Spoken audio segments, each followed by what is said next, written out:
구약의 하나님, 또 구약에 계시되어진 하나님을 한마디로 아브라함의 하나님이요, 이삭의 하나님이요, 야곱의 하나님이라고 표현하고 있습니다. 아브라함과 이삭과 야곱을 통해서 하나님이 어떤 분이신지를 충분히 계시해 주시고, 하나님은 사람들을 어떻게 다루시며 어떻게 함께 동역하시는지를 잘 보여주셨습니다. 아, 그렇군요. 하나님은 좋으신 분이고 그렇게 하신 모양이네요. 이렇게 우리가 하나의 교훈으로 받는 것이 아니라, 이 마태복음 22장 32절은 하나님은 또한 산자의 하나님이다, 이렇게 말씀하십니다. 살아있는 자들의 하나님이다. 다른 표현으로 그 하나님은 나의 하나님이시라는 거죠. 그 동일한 하나님께서 내게 말씀하고 계시고, 그 동일한 하나님께서 내 삶을 보호하시며 인도하고 계시고, 그 동일한 하나님께서 나를 훈련시키시며 나를 이끌어가고 계신다. 이런 부분들을 우리가 확신할 수 있습니다. 오늘 아브라함과 이삭과 야곱의 하나님을 통해서 정말 살아계신 나의 하나님은 어떤 분이신지, 특별히 우리 창세기 전체를 한번 관통한다는 마음으로 전체를 보도록 하겠습니다. 우리가 창세기 1장부터 보면 정말 우주적인 대드라마가 펼쳐지는 것 같은 놀라운 장면들이 나옵니다. 생명과 빛과 사랑과 공의의 하나님께서 생명을 새롭게 풀어놓으시고, 이 땅에 하나님의 빛을 풀어놓으시고, 이 땅에 질서와 조화를 풀어놓으시고, 그리고 사람을 통해서 하나님께서 이루고자 하는 계획과 이 부르심들을 풀어놓으셨습니다. 그런데 사람이 스스로 생각하고 스스로 판단하고 스스로 선택하고 스스로 머리가 되기를 취함으로 말미암아 이 모든 것들을 다 잃어버리고 타락하게 되었습니다. 그리고 인간 안에 들어온 이 타락한 본성, 이 죄의 생명과 본성으로 말미암아 이것이 자라고 꽃을 피우고 열매 맺더니 결국은 하나님의 심판을 불러올 수밖에 없었던 거죠. 노아의 홍수와 또 노아를 통해서 하나님께서 일하시는 장면들이 나오고 있습니다. 그리고 나서 이제는 노아의 자손들을 통해서 하나님께서 이제는 새롭게 일을 해가실 줄 알았는데, 그들 안에 여전히 감각과 육신을 따라서 행하는 그러한 삶으로 말미암아 이 바벨탑을 쌓고 하나님과 상관없는 삶을 살아가면서 이제는 바벨탑 사건을 통해서 전 세계로 뿔뿔이 흩어지는 모습들이 나오고 있습니다. 하나님께서 이 땅을 향해서, 사람을 향해서 정말 꿈을 꾸시고 열정을 품고 그렇게 함께 하셨던 이 모든 것들이 다 사그라들고 사라진 것 같이 보였습니다. 우리가 이제 드라마나 영화로 보면은 이 주인공이 이렇게 하면서 그냥 비극으로 끝나는 것 같은 장면인데, 아, 예, 끝났구나, 안타깝다 하는데 갑자기 주인공이 탁 이렇게 일어서는 겁니다. 꼼짝 마라, 내가 죽은 줄 알았지. 이런 거 비슷하게 이제 드디어 창세기 12장부터 놀라운 장면이 나오고 있습니다. 이제는 정말 하나님의 말씀에 전적으로 단순하게 신뢰하는 사람을 얻으셨고, 그 한 사람을 통해서 다시금 하나님의 계획을 성취하는 모습이 나오고 있습니다.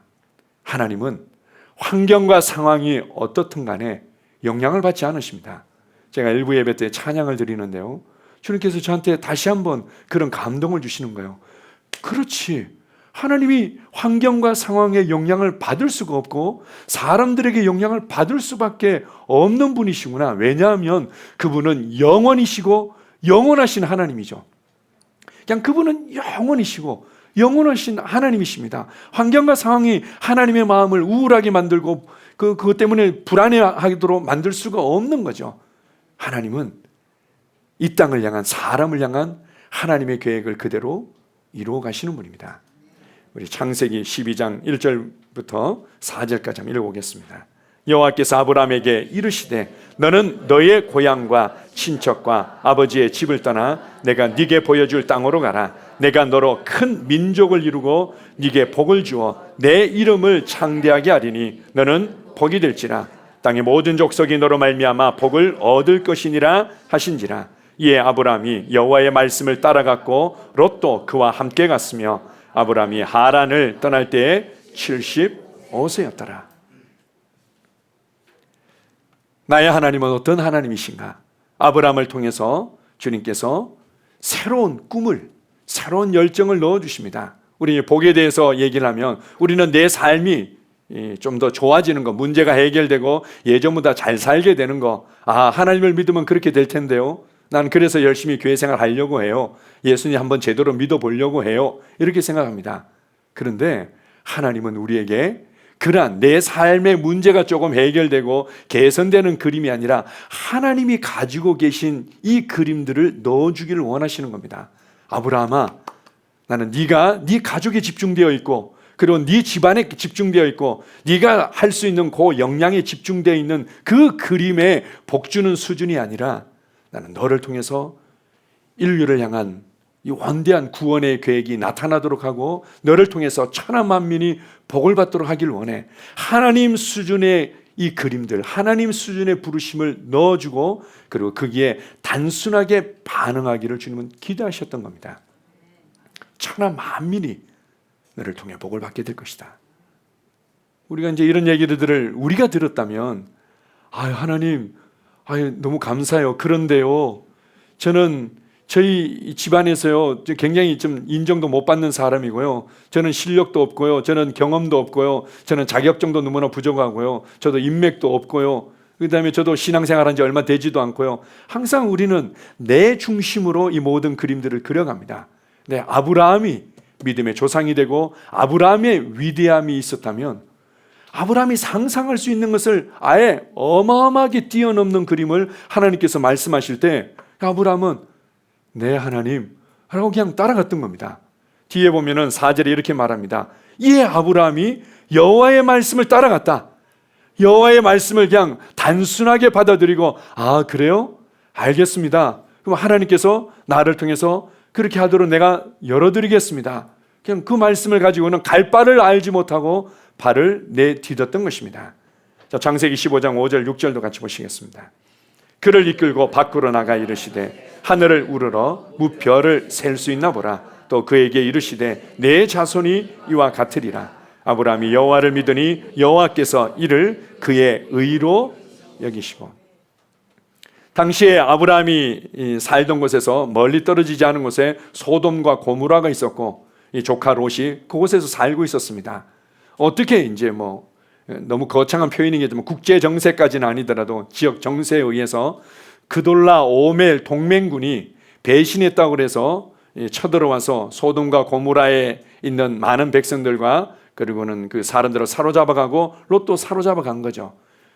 아브라함이 용기를 내서 자신의 조카를 구출해내기 위해서 집에서 길리운 자 318명을 데리고, 얼마나 작은 숫자입니까? 그러나 이제 기습을 해서 다 쳐부시고는 다 되찾아옵니다. 그리고 거기에서 그 유명한 이제 멜기세덱 대제사장이 나오게 되죠.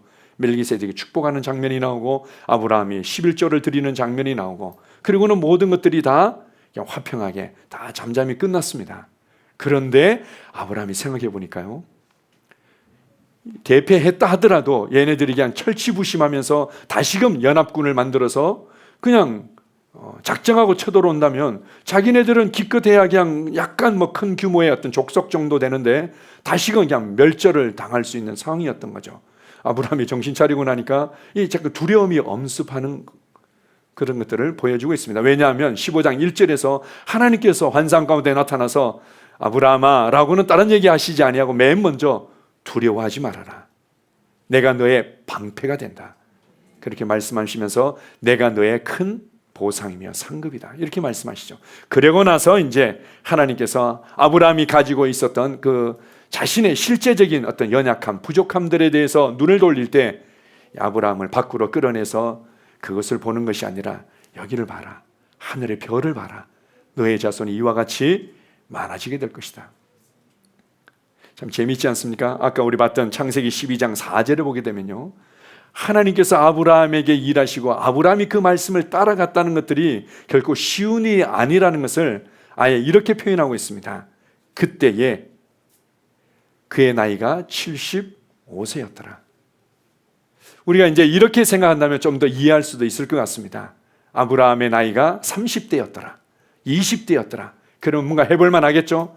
좋습니다, 하나님. 그럼요, 제가 하나님 도와드리겠습니다. 저를 통해서 마음껏 꿈을 펼쳐보십시오. 그렇게 할 수 있었을 것 같은데 75세였더라라고 그냥 그 하나님의 부르심의 방점을 딱 찍고 있습니다. 그 75세였던, 우리로 얘기하면 이미 이제 노인이죠. 노인을 하나님께서 밖으로 불러내서 하늘의 별을 봐라. 나는 이미 보고 있는데 내가 보고 있는 것을 너도 봤으면 좋겠다. 충격적인 것은요, 아브라함이 이것을 믿습니다. 자신의 계산이나 자신의 판단이나 자신의 해석을 그냥 딱 내려놓고 아멘 하고 믿습니다. 그랬더니 하나님께서 이것을 의로 여겼더라 이렇게 말합니다. 아, 너는 정말 축복받기에 합당한 의인이다. 너는 정말 옳다. 너는 나의 기준을 통과한 사람이다. 이렇게 말합니다. 자, 보십시오. 우리가 이제 성경에 아주 이 성경의 전체를 이해할 수 있는 성경을 흐르는 이 맥이 있습니다. 관통이라고도 표현하는데요. 가장 중요한 부분들이 생명의 이 맥이 하나 있는 거죠. 하나님의 생명을 통해서 시작되어져서 요한계시록에 이 생명과 생명나무로 어떻게 열매를 맺는지, 그리고 또한 이 공의와 공평 위에 세워진 하나님의 보좌와 하나님의 통치가 우주 대법정 가운데 위대하신 이 의로운 이 재판장, 이 하나님의 공의가 어떻게 나타나고 어떻게 사람을 통해서 훼손되어진 것 같았지만 다시금 그 공의가 드러나서 계속해서 하나님의 공의로운 통치가 결국은 나타나는지, 이 의에 대한 부분들이 있는 겁니다. 하나님의 기준, 하나님의 옳음, 하나님께서 기뻐하시는 그러한 이제 법이라고 할 수 있겠죠. 근데 사람들이 하나님께 축복받을 자격이 없고 하나님 앞에서 뭔가 인정받을 수 있는 것들이 다 도토리 키재기인 거죠.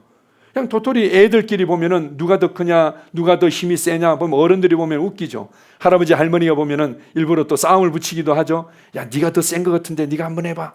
네가 더 센 것 같아 한번 해봐. 이게 다 도토리 키재기죠. 우리가 가지고 있는 옳다, 잘 산다, 나는 축복받을 자격이 있다. 아니, 난 그래도 기도 많이 하는데요. 그래서 나는 축복받을 자격이 있는 것 같은데요. 아, 저 사람은 기도를 안 하는데 뭔가 잘 된다고, 그 뭔가 잘못된 것 같아요. 이렇게 얘기하죠. 나는 헌금도 많이 하는데요. 저는 축복받을 자격이 있는데요. 아, 저 사람은 헌금도 제대로 안 하는데 왜 일이 잘 되죠? 우리가 가지고 있는 이 기준과 의라는 것은 하나님이 보실 때는 더러운 걸레와 같다 이렇게도 표현하는데요. 그것으로 하나님 앞에 옳다, 너는 합격, 너는 자격이 있어, 너는 그러한 충분한 권리가 있어 이렇게 여겨질 수 없는 거죠. 단순히 그냥 하나님께서 어떤 분이신지, 나는 너를 향해서 이러한 계획을 가지고 있어, 너를 위해서 이러한 일을 이루었어, 아멘. 이게 이제 하나님 앞에서 의라는 겁니다. 그래서 내가 뭔가 좀 더 노력하면, 내가 좀 더 자격을 갖추면 뭔가 하나님께서 내 삶을 축복해 주시고 잘 되게 해 주시겠지, 이것을 인간의 행위로 말미암은 자기 의라고 얘기를 하고, 단지 하나님께서 우리를 위해서 행하신 일을 아멘으로 단순하게 신뢰하고 받아들이는 것을 바로 믿음으로 말미암은 의, 하나님의 의라고 얘기하는 겁니다. 아브라함이 그냥 하나님을 단순하게 믿었던 거죠.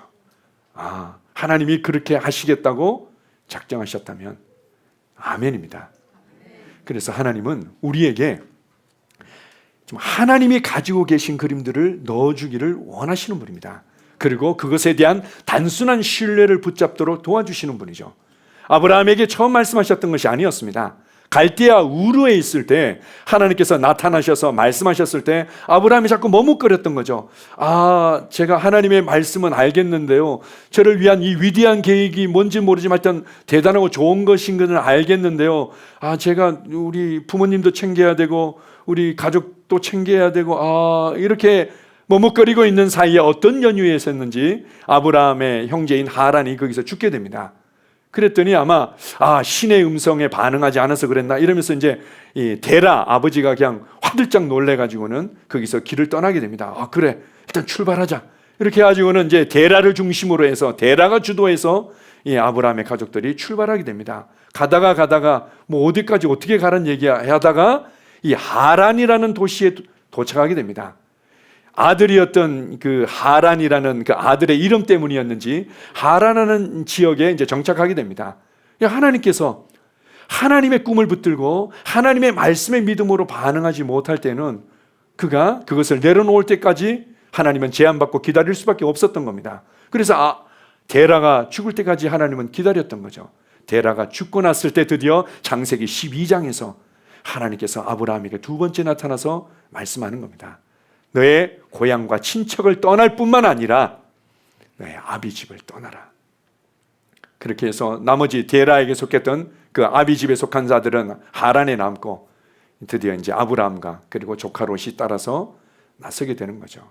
아브라함도 처음부터 뭔가 으쌰 하면서 이제 믿음을 발휘했던 건 아닙니다. 그 이후에도 하나님께서 나타나서 말씀하시고 내가 너를 위해 이런 계획을 가지고 있다. 나는 네가 이것을 함께 보기를 원한다. 나는 이 땅의 모든 사람들을 구원하고 이 땅의 모든 사람들을 축복하고자 하는 이 꿈과 열정을 가지고 있는데 나는 네가 그것을 함께 보고 함께 붙잡기를 원한다.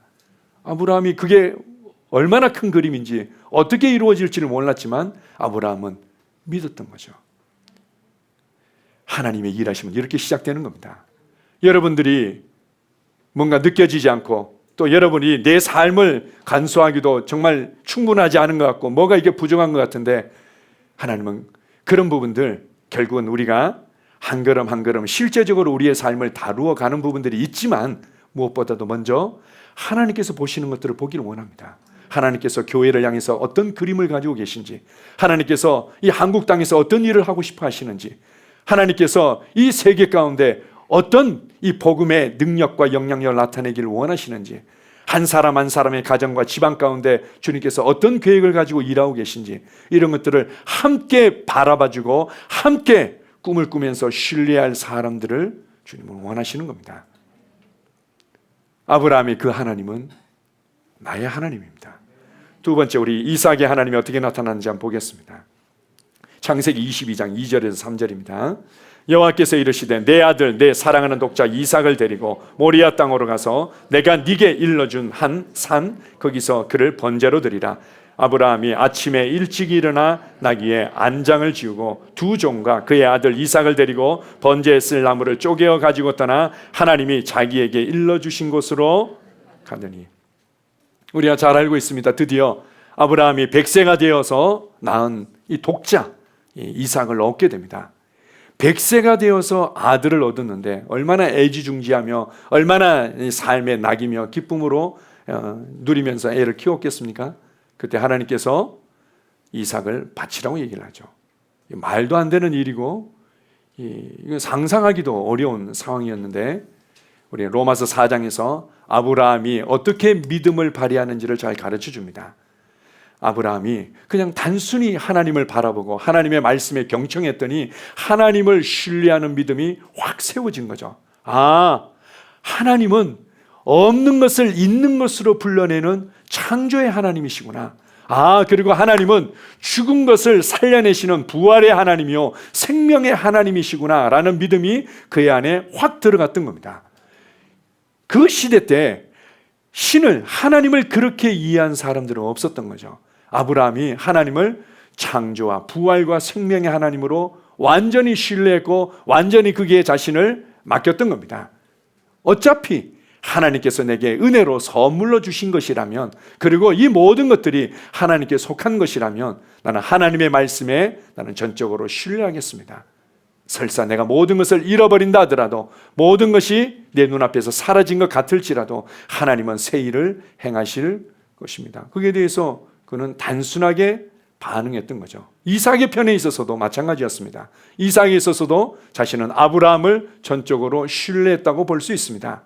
아브라함을 신뢰한 거죠. 그리고 하나님을 신뢰했다고 볼 수 있습니다. 이렇게 이삭이 어릴 때 전적으로 하나님을 신뢰하고 전적으로 하나님께 헌신하는 것이 무엇인지를 경험하고 난 뒤부터 아브라함이나 야곱에 비해서 그의 삶은 평탄했고 안식의 삶이었고 형통의 삶이었음을 잘 보여주고 있습니다. 우리가 사실 하나님께서 뭐 주기 싫어해서 계속 지켜보고 있는 게 아니죠. 우리의 연약함이, 우리의 잘못된 선택이, 우리의 잘못된 해석들이 이제 문제가 되는 거죠. 이삭은 이미 하나님과 그분의 말씀에 전적으로 신뢰하는 것들이 안에 견고하게 세워지고, 그리고 하나님의 말씀에 의해서 자신의 삶을 온전히 드리는 것들이 세워지고 나니까 더 이상 그를 막아설 수 있는 것은 없는 겁니다. 그의 삶에 하나님께서 일하시는 것들을 제한할 수 있는 것들이 없었던 거죠. 하나 더 봅시다. 창세기 22장 9절 12절입니다. 하나님이 그에게 일러주신 곳에 이른지라 이에 아브라함이 그곳에 제단을 쌓고 나무를 버려놓고 그의 아들 이삭을 결박하여 제단 나무 위에 놓고 사자가 이르시되 그 아이에게 내 손을 대지 말라. 그에게 아무 일도 하지 말라. 네가 네 아들 네 독자까지도 내게 아끼지 아니하였으니 내가 이제야 네가 하나님을 경외하는 줄을 아노라. 하나님은 우리를 사랑하시죠. 그리고 우리가 또 무엇을 또 소중하게 여기는지를 잘 알고 있습니다. 하나님은 도적질하고 뺏고 상처를 주고 그리고 하나님을 원망하면서 살아가도록 놔두시는 분이 결코 아닙니다. 하나님이 정말 원하시는 것은 정말 단순하고 완전한 신뢰를 원하는 거죠. 때로는 주님께서 내가 간신히 내 믿음을 발휘해서 내 삶이 조금 안정된 것 같고 내가 간신히 믿음을 발휘해서 내 관계가 뭔가 세워진 것 같은데 그것을 하나님 앞에 내려놓으라고 말씀하실 수도 있습니다. 우리의 어떤 자존심이 그냥 무너질 것 같은 상황들을 네가 가서 해결하라고 말할 수도 있습니다. 그리고 내가 자부심을 가지고 있었던 이 정도면 잘하는 거 아니에요? 이러면 자랑할 만한 것 아니에요? 이렇게 생각했던 부분들을 때로는 내려놓을 수 있는 상황으로 이끄실 때도 있습니다.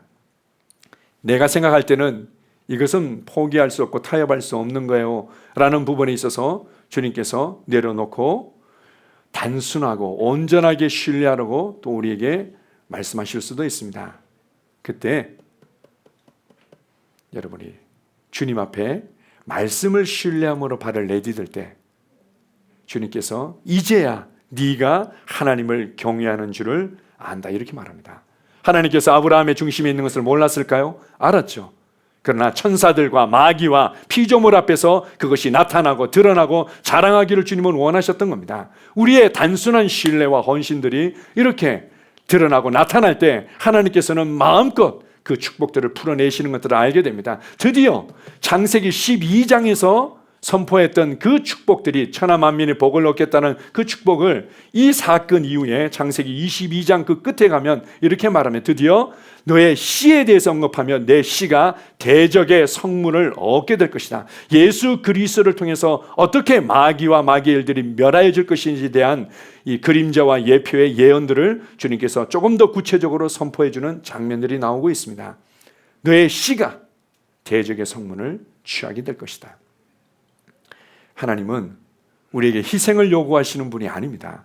많은 그리스도인들이 뭔가 자기가 열심을 내게 되면 나를 선교사로 보낼까, 내가 좀 더 열심을 내게 되면 내 재산을 다 바치게 만들까, 아니면 우리 자식을 또 뭐 하나님께 드리게 만들까, 이런 어떤 두려움들을 가지고 있습니다. 하나님은 우리에게 희생을 요구하시는 분이 아니라 단순한 신뢰와 순종을 기대하시는 분입니다. 그냥 하나님의 말씀에 대한 단순한 신뢰들을 기대하시는 분이죠. 우리가 수요일 날도 그런 내용들을 나눴는데요. 이 부분에 관해서 이 적절한 예화인지 모르겠습니다. 이 부분에 관해서 인디아나 존스, 그 이제 아주 유명한 또 배우가 나와가지고 하지 않습니까? 그 중에 제가 예전에 봤던 건데요. 알파코스를 하면서도 이제 그 장면을 많이 설명하기도 하는데, 그게 보면은 성배를 찾는 어떤 그런 시리즈가 하나 있습니다. 성배라는 것은 꾸며낸 얘기죠. 예수님께서 12 제자들과 최후의 만찬 때 이것은 내 피다 라면서 이제 마셨던 이 거룩한 잔, 이건 이제 성배라고 하면서 이 거룩한 잔에 물을 떠서 마시게 되면 죽지 않고 영원히 산다.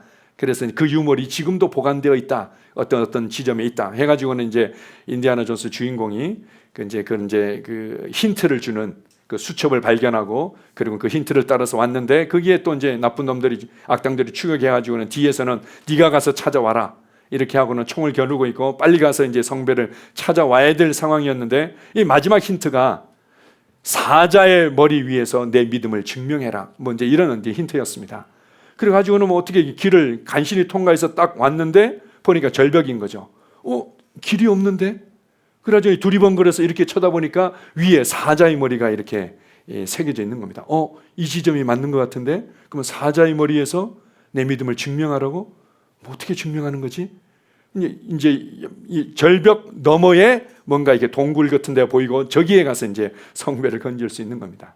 뒤에서는 이제 죽인다고 그러지 어차피 그냥 갈 수밖에 없는 상황이니까 자기가 이 힌트를 신뢰하고는 그래 죽기 아니면 뭐 어떻게 되겠지 하고는 발을 딱 내딛는데 이게 확 떨어지지 않는 거죠. 그래가지고는 이거 동굴 방향으로 해가지고는 차근차근 걸어가고 나서 그 다음에 그 앞에 있는 이 모래나 흙을 가지고는 이 걸어온 길을 이렇게 쫙 뿌렸더니 길이 보이는 겁니다.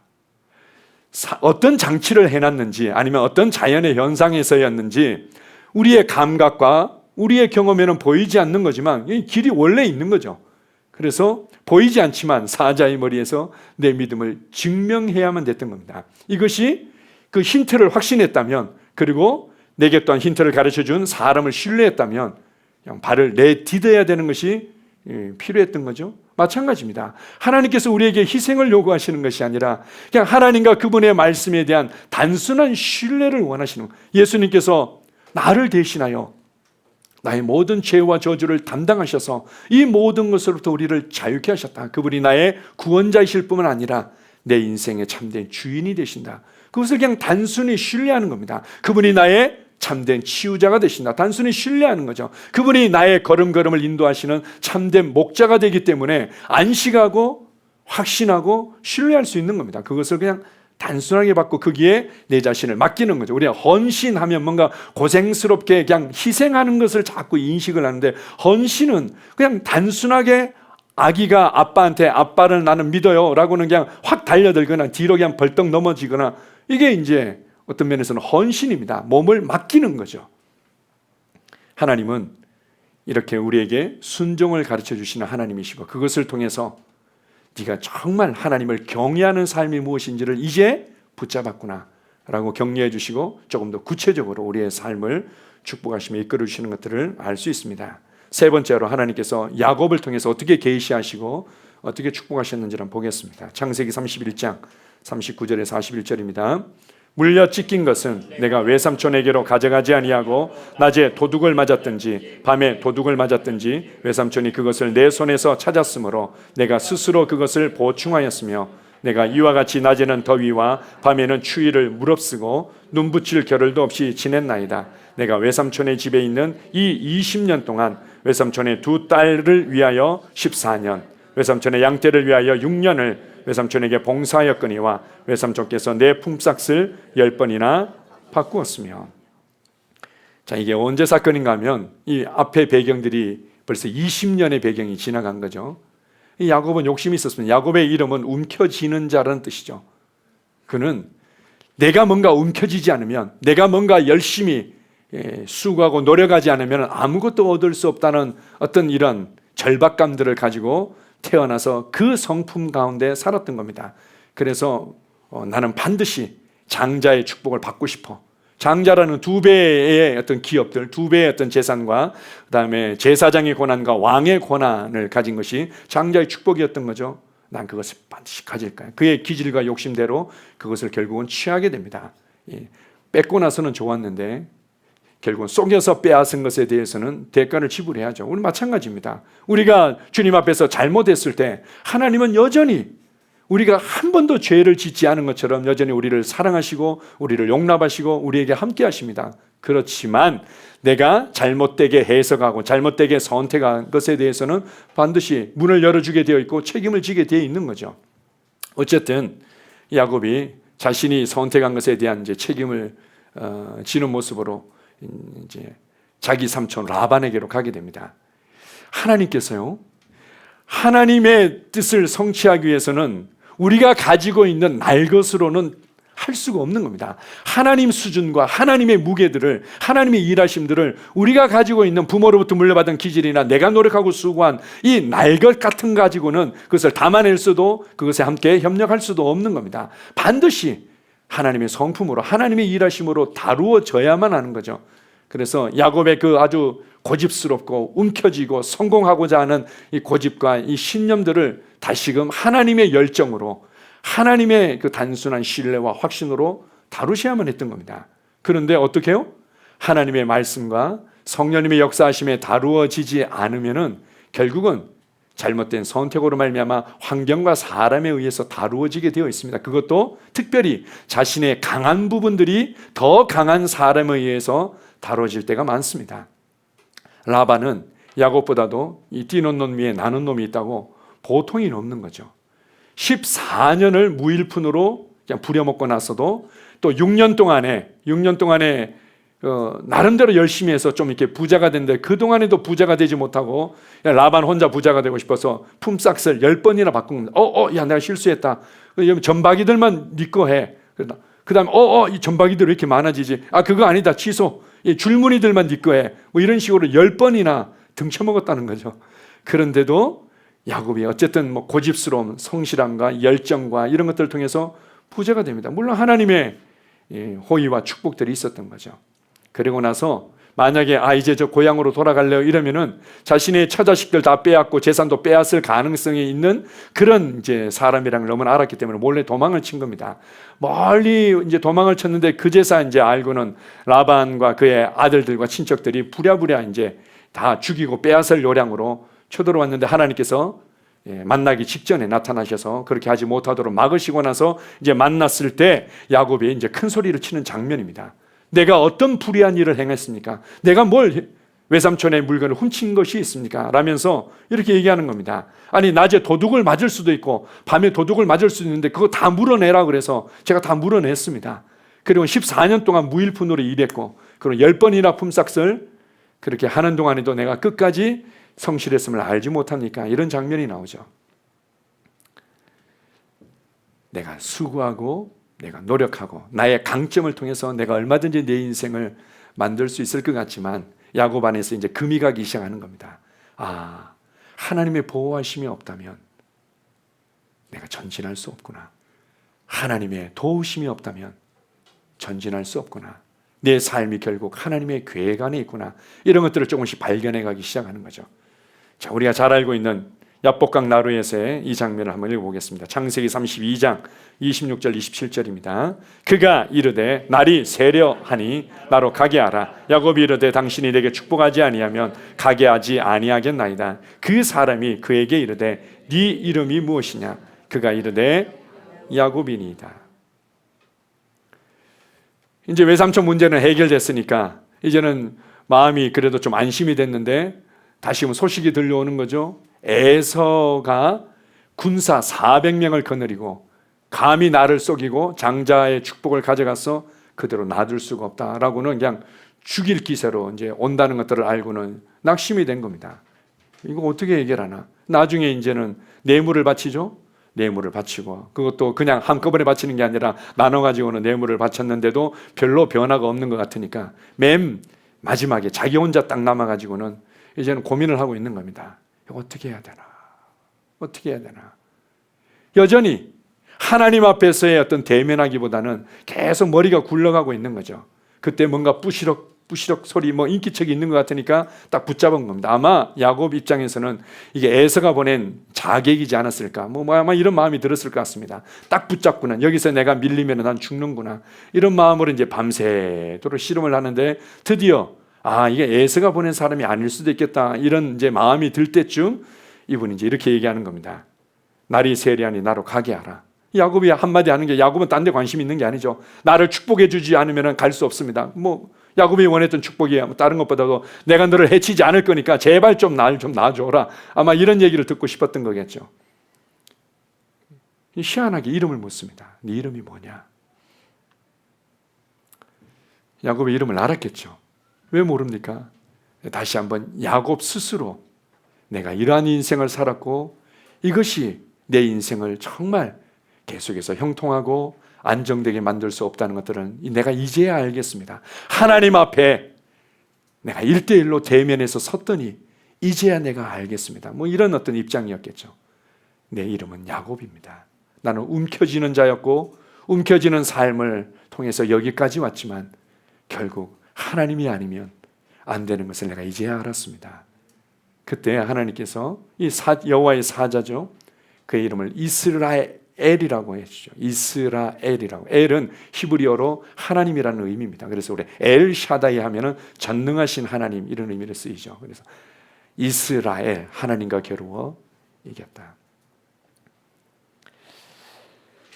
야곱 안에 있었던 그 강한 기질들, 강한 부분들이 계속해서 다루어졌습니다. 어떤 사람들은 이 생각이 굉장히 빠른 사람들이 있습니다. 어떤 사람들은 뭔가 이 판단이나 말이 굉장히 빠른 사람들이 있고 어떤 사람들은 이 감정적인 부분들이 굉장히 강하고 빠른 사람들이 있습니다. 그것 가지고는 하나님의 그림들, 하나님의 부르심을 내 것으로 취하고 반응하기 어려운 거죠. 그래서 이것을 주님께서는 다루어 가시는 분입니다. 야곱의 하나님을 통해서 우리가 알 수 있는 것은 내 안에 참된 변화를 일으키시고 참된 변화를 만들어 가시는 분이구나. 그분은 이렇게 선포되어지고 여러분이 또한 묵상하고 또 여러분이 가르침 받는 말씀과 성령님의 비침을 통해서 그것이 되어지기를 원하시지만, 그러나 100% 그렇게 할 수 있는 사람은 없죠. 결국은 나의 연약함으로 잘못된 해석과 잘못된 선택을 통해서 잘못된 방향으로 갈 때 하나님이 그것을 허락하시는 겁니다. 그래서 환경과 사람을 통해서 다루어지도록 하시는데, 그렇다고 뭐 완전히 우리를 내팽개치시는 건 아니죠. 다루어지도록 주님께서 일하시는 겁니다. 하나님의 손길을 이해하십시오. 결론입니다. 아브라함의 하나님, 이삭의 하나님, 이 야곱 가운데 계시하시며 일하셨던 하나님은 이제 이 결론 때문에 그렇게 하신 거죠. 결론은 바로 요셉을 통해서 나타났고 열매 맺힌 겁니다. 자, 창세기 37장 1절 2절 한번 보겠습니다. 야곱이 가나안 땅 곧 그의 아버지가 거류하던 땅에 거주하였으니 야곱의 족보는 이러하니라. 요셉이 17세의 소년으로서 그의 형들과 함께 양을 칠 때에. 37장까지 야곱의 파란만장한 인생이 계속 이어져 오더니 그 또 이제 가나안 땅에 들어왔어도 또 밧담 아람에 다녀왔다는 듯한 또 이 표현으로 성경이 나오고 있습니다. 그래서 이제 야곱은 인생이 다 이제 마무리 지고 잘 먹고 잘 살았더라 이렇게 막을 내려도 괜찮을 것 같은데, 다시금 우리 개역 한글판은 이렇게 얘기합니다. 야곱의 약전은 이러하니라. 야곱의 인생을 뭔가 또 얘기해 주는 것 같으면서 이제 우리 개역 성경 개정판에서는 야곱의 족보는 이러하니라 이렇게 얘기하죠. 야곱의 새로운 인생을 말해 주는 듯 하면서 그냥 요셉의 얘기로 쭉 끌고 가고 요셉으로 마침표를 찍고 있습니다. 결국 하나님께서는 이 비전과 믿음을 세워주시고 완전한 신뢰와 순종을 가르치시고 우리 안에 참된 변화를 일으키고 났을 때만이 진정한 요셉을 얻을 수 있다는 거죠. 아브라함의 하나님을 경험하고 이삭의 하나님을 경험하고 야곱의 하나님을 경험하고 난 뒤에야 드디어 요셉이라는 꽃을 피우고 열매를 맺히는 이 모습이 나타날 수 있었다는 겁니다. 마지막으로 우리 창세기 41장 39절 40절 한번 읽어보겠습니다. 요셉에게 이르시되 하나님이 이 모든 것을 네게 보이셨으니 너와 같이 명철하고 지혜 있는 자가 없도다. 너는 내 집을 다스리라. 내 백성이 다 네 명령에 복종하리니 내가 너보다 더 높은 것은 내 왕자뿐이니라. 하나님이 궁극적으로 우리에게 기대하시고 원하신 것은 바로 우리를 통해서, 나를 통해서 나의 삶의 현장에서 왕으로 다스리는 삶을 살아가기를 원하셨던 겁니다. 나의 삶의 현장에서 하나님의 지혜를 보여주고 나의 삶의 현장에서 하나님의 평강과 능력을 보여주고 나의 삶의 현장에서 하나님의 위대하심을 보여주고 자랑하는 자로 살아가기를 원하셨던 거죠. 아브라함의 하나님께서 아브라함에게 심어주셨던 그 비전과 믿음이 이삭에게로, 그리고 이삭에게 심어주셨던 완전한 신뢰와 순종과 헌신이 그 야곱에게로, 야곱 안에서 그의 안에서 참된 변화를 일으키셨던 그 하나님의 역사하심이 이제는 요셉에게 녹아져 들어가서 꽃을 피우게 되는 겁니다. 우리의 삶에서도 마찬가지죠. 어떤 사람들은 내가 이렇게 기도하는데 왜 안 되는지 모르겠어요. 내가 이렇게 비전을 붙들었는데요, 내가 믿음으로 발을 내딛었는데요, 왜 기대하는 것만큼 안 되는지 모르겠어요. 내가 이만큼 하나님을 신뢰하는데요. 이 모든 것들은 과정이라고 할 수 있습니다. 그러나 이것이 우리에게는 굉장히 길고 어렵고 고통스러운 것 같지만, 그러나 하나님의 눈으로 우리의 삶을 보십시오. 하나님의 눈으로 보십시오. 자, 이 재밌는 얘기 하나 해드릴게요. 얼만큼 재미있을지는 모르겠습니다. 하나님께서 아브라함에게 비전을 주시고 아브라함이 믿음으로 반응하고, 그리고는 그 믿음을 하나님께서 의로 여겨주셔서 이 아브라함은 의인의 축복을 받으면서 계속 이제 성장하고 있었던 거죠. 그리고는 이제 하나님께서 약속하신 그 자손들을 얻게 되고, 그럼 내 삶의 모든 것들이 다 해결될 줄 알았는데 아무런 소식이 없는 거죠.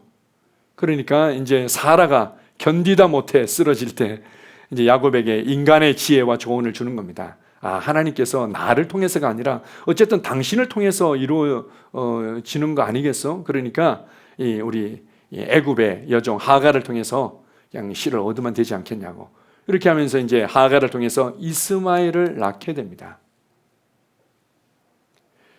그때부터 하나님이 약 12년 동안 침묵하십니다. 이게 하나님의 꿈 아니겠어? 이게 하나님의 일하심 아니겠어? 그리고는 여기에 집중되어져서 하나님 감사합니다. 그에게 감사도 있었고 즐거움도 있었고 만족도 있었지만 그의 방법과 그의 열심으로 여기에 집중되어 있을 때 하나님은 하나님의 계획을, 하나님의 꿈을 온전히 전이시켜 줄 수가 없었던 거죠. 하나님이 12년 동안을 침묵하십니다. 아마 12년을 키우고 나서 이스마엘로 말미암아 너무 행복해하고 났지만 웬일일까? 이건 아닌 것 같은데 할 즈음에 하나님이 드디어 이렇게 말씀하십니다. 아니, 나는 사라를 통해서 태어날 그 씨를 통해 내가 언약을 세우고 축복할 것이다. 왜 그랬는지에 대해서는 우리가 어느 정도는 이해하고 있습니다. 하나님을 향한 경외, 그리고 전적인 신뢰, 믿음을 온몸으로 알고 그것을 자녀에게 전이시켜 줄 수 있는 사람을 통해서 얻는 열매가 필요했던 거지, 뭔가 혈기 있고 재미있고 능력 있고 잘 나가는 하갈 같은 여인을 통해서는 바로 하나님의 믿음을 이스마엘에게 제대로 전수시킬 수 없었던 거죠. 비록 더딘 것 같고, 비록 안 되는 것 같고, 비록 뭔가 없어진 것 같은 사라를 통해서 하나님은 드디어 하나님의 열매, 하나님의 이루심을 나타내셨던 겁니다. 하나님은 여러분의 조바심에 그렇게 힘들어하지 않습니다. 그분은 우리를 하나님의 영원 안으로 집어넣어 버렸습니다. 영원 전부터 영원 후까지를 볼 수 있도록 우리의 관점을 열어놓으셨습니다. 하나님이 어떤 분이신지를 보십시오. 그분이 내 삶에 어떤 일들을 행하고 계신지를, 그걸 통해서 결국은 요셉의 삶이 나의 삶이 되도록 하기 위해서 주님은 계속해서 이끌어가고 계신다는 것들을 보십시오. 그러면 좌절할 게 뭐 있습니까? 조급해할 게 뭐가 있습니까? 억울할 게 뭐가 있습니까? 그것이 대단한 큰 상처라고 힘들어할 게 뭐가 있습니까? 여러분의 삶의 현장에 요셉의 열매가 나타나게 될 것입니다. 여러분의 삶의 현장에 정말 하나님의 청지기의 삶을 나타내는 그런 것들이 나타나게 될 것입니다. 여러분은 이 시대에 요셉과 같은 삶을 살아가는 하나님의 위대한 아들로 증거되어질 줄 믿습니다. 아멘. 할렐루야. 함께 기도하겠습니다. 하나님 감사합니다. 아브라함과 이삭과 야곱의 하나님, 하나님은 살아계신 자의 하나님이시며 나의 하나님이십니다. 하나님께서 아브라함에게 어떻게 비전과 믿음을 넣어주셨고 그를 세우셨는지, 그리고 이삭을 통해서 완전한 신뢰와 헌신을 가르치시며 어떻게 그 안에 세워두셨는지, 야곱을 통해서 자신의 기질과 자신의 판단과 자신의 계산과 자신의 열정으로가 아니라 하나님께서 어떻게 우리를 다루시고 어떻게 야곱을 통해서 축복하는 삶, 다른 사람들을 형통케 하는 삶을 살아가도록 이끄셨는지, 그 하나님이 결국 내 삶에 역사하고 계십니다. 그 하나님이 나를 통해서 결국은 왕같은 제사장의 삶을 살아내도록 돕고 계십니다. 아버지 하나님, 우리 한 주간도 하나님께서 내 삶에 일하시는 그 하나님의 손길을 기억하며 감사하며 안식하며 그런 삶의 현장에서 다스리고 변화시키는 삶을 살아가겠습니다. 주님을 찬양합니다. 예수님 이름으로 기도합니다. 아멘.